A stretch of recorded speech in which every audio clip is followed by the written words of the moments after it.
Bien, vamos a volver a reemplazar teniendo en cuenta que en este caso nuestra función tiende a 2. Bien, 2 al cuadrado menos 4 sobre 2 menos 2. 2 al cuadrado es 4, menos 4, 0. Y 2 menos 2, 0. Nos encontramos frente a un problema. 0 sobre 0. Si intentamos hacer esto con la calculadora, nos va a escribir error. ¿A qué se refiere con esto? Que es un error matemático, porque no podemos dividir 0 entre 0 partes. Por lo tanto, cuando nos encontremos frente a esto, va a ser una indeterminación, distinto a lo anterior que nos daban determinados y podíamos ver con claridad el valor del límite. En estos casos indeterminados, vamos a tener que salvarlos. Dentro de las indeterminaciones hay muchas. Nos encontramos frente a funciones y límites de forma polinómica. Por lo tanto, cuando estamos dentro de límites que tienen forma polinómica, ¿a qué me hago referencia con esto? A que tanto en el numerador como en el denominador de nuestro límite tenemos funciones en forma de polinomio. En estos casos consiste en factoriarlos.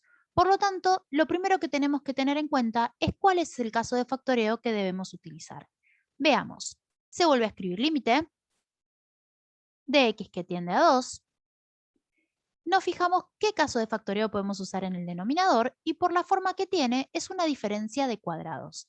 Una diferencia de cuadrados que me queda x menos 2 por x más 2 luego de calcular las raíces de ambos miembros del polinomio sobre x menos 2. Cuando estamos seguros de que no tenemos que factoriar es cuando tenemos grado 1. Entonces acá ya no es necesario seguir factoreando.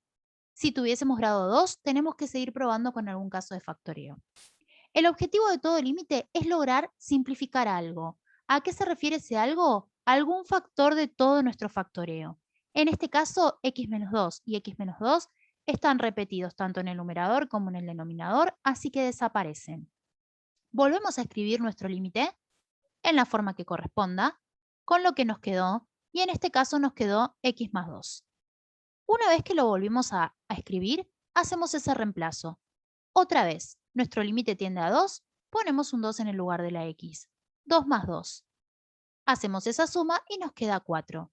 Quiere decir que ese límite que era indeterminado, luego de salvarlo, que es lo que acabamos de hacer, encontramos su valor y se convierte en un límite con un punto al que pertenece. Bien, veamos el segundo ejemplo.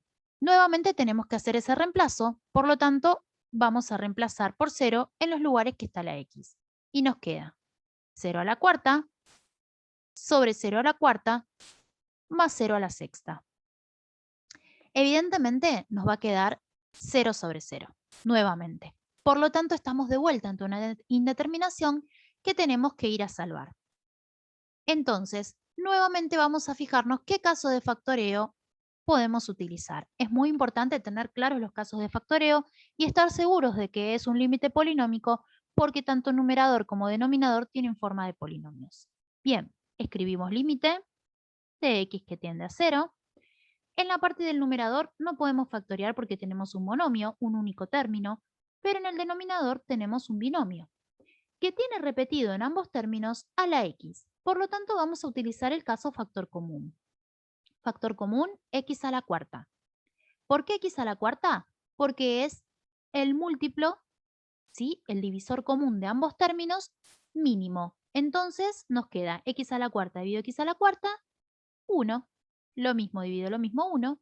X a la sexta dividido x a la cuarta, restamos exponentes, nos queda x al cuadrado.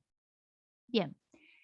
Nuevamente, nuestro objetivo es simplificar, como en este caso. Por lo tanto, vamos a simplificar x a la cuarta con x a la cuarta. Y hay que tener cuidado, porque en el numerador no es que desapareció. Sigue habiendo algo, y ese algo es un 1. Y en el denominador nos quedó 1 más x al cuadrado.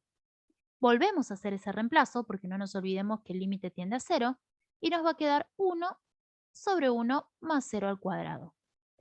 1 sobre 1 más 0 al cuadrado nos va a quedar 1 sobre 1 y eso significa que nuestro límite es 1 y logramos salvarlo.